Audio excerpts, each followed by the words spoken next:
The Zephyrian interrogation chamber hummed with electromagnetic fields designed to induce despair in most sentient species. Commander Vextar studied the human specimen suspended in the neural dampening field, his four eyes analyzing every micro-expression on the alien's weathered face. For 3 rotations, they had subjected the creature to their most advanced psychological warfare techniques. Yet the human, designation Marcus Chen, Captain Terran Defense Force, and remained unbroken. Remarkable resilience, Vextar's aide, Sub-Commander Krelith, observed through their shared neural link. Perhaps we should escalate to physical interrogation protocols. Vextar's tentacles writhed in contemplation. The Zephyrian Empire had conquered 47 species across the galaxy, each falling within cycles once their psychological barriers crumbled. Humans were supposed to be no different, just another primitive species that had stumbled upon faster-than-light travel. Intelligence reports suggested they were emotionally unstable, prone to irrational behavior, and easily manipulated through fear. Those reports, Vextar was beginning to realize, were catastrophically wrong. Captain Chen hung motionless in the containment field, his dark eyes following every movement in the chamber. Despite 3 days without sleep, food, or water, despite the constant psychic bombardment designed to shatter his will, the human's mind remained an impenetrable fortress. More disturbing still, Vextar occasionally caught something unsettling in those human eyes. Not fear or desperation, but calculation.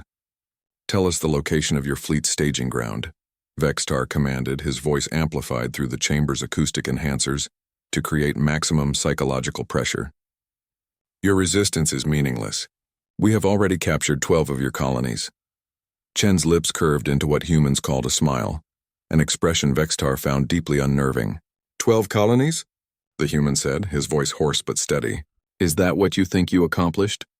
The Zephyrian commander felt a flutter of uncertainty. His aide shifted nervously, bioluminescent patches on his skin flickering with anxiety. They had indeed conquered 12 human settlements, enslaving their populations according to standard protocols. It should have been devastating to their species' morale. "Your people are broken," Vextar pressed. "They serve us now, as you will serve us once your mind fractures." Chen's laugh was a dry rasp that somehow filled the chamber with menace. "You don't understand humans at all, do you? You took our farmers, our shopkeepers, our children, people who never held a weapon in their lives, and you thought that would break us?" The containment field flickered as Chen's vital signs spiked, but not with fear, with something far more dangerous. Vextar checked the readings twice, his confidence eroding. "Every human you've enslaved," Chen continued, his voice gaining strength, "has a family, a brother, a sister, parents, children. You didn't break us by taking them. You gave us something worth dying for." Warning lights began flashing throughout the chamber. Krelith frantically checked the security systems, his movements becoming increasingly agitated. "Commander, I'm detecting unusual electromagnetic signatures. The prisoner's neural activity is off the charts." "You want to know where our fleet is?" Chen's eyes blazed with cold fire. "They're here. They've been here for 6 hours, using your own interrogation beacon as a navigation signal. Did you really think we'd send our people to colonize without contingency plans?" The first explosion rocked the detention facility. Emergency klaxons wailed as Zephyrian soldiers scrambled through corridors that were rapidly filling with smoke and screaming metal. Vextar realized with growing horror that the human had been buying time, enduring their torture not because he was broken, but because he was waiting. "Impossible," Vextar snarled. "Our long-range sensors would have detected any approaching fleet." Chen's restraint suddenly released as the facility's power grid fluctuated. The human dropped to the floor with practiced grace, rolling to his feet despite days of captivity.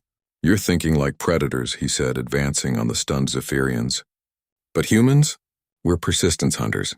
We don't need to be faster or stronger. We just need to be smarter and more stubborn than anything else in the galaxy." Krelith reached for his weapon, but Chen moved with impossible speed, decades of military training overriding exhaustion and pain. The Zephyrian hit the floor unconscious before his hand touched his holster. "The thing about breaking humans," Chen said conversationally as he appropriated Krelith's sidearm, "is that we don't break the way other species do. You can torture us, enslave us, even kill us, but every time you hurt one of us, you create 10 more who will hunt you to the edge of the universe." Vextar backed against the chamber wall, his tentacles quivering with fear he'd never experienced. The explosions were getting closer, And through the facility's communication system, he could hear the impossible. His soldiers weren't just being defeated, they were being liberated. Human voices echoed through the corridors, speaking words he didn't understand but whose meaning was crystal clear. No one left behind. Your empire has conquered 47 species, Chen said, checking the weapon's charge with professional efficiency. But you made one critical error. You assumed we'd react like those other species. You thought taking our people would make us surrender. The chamber door exploded inward. Through the smoke and debris, Vexitar saw them, humans in combat armor moving with coordinated precision that spoke of countless hours training together, fighting together, dying together. They weren't just rescuing their captain. They were systematically dismantling every restraint and cage in the facility. Instead, Chen concluded as his rescue team formed a protective perimeter around him. You just taught us exactly where to find you. As plasma fire erupted around him and his centuries-old empire began crumbling, Vexitar finally understood the intelligence report's most critical omission. Humans weren't just emotionally unstable, they were emotionally nuclear. And the Zephyrian Empire had just triggered a chain reaction that would burn across the galaxy until every last slave was free.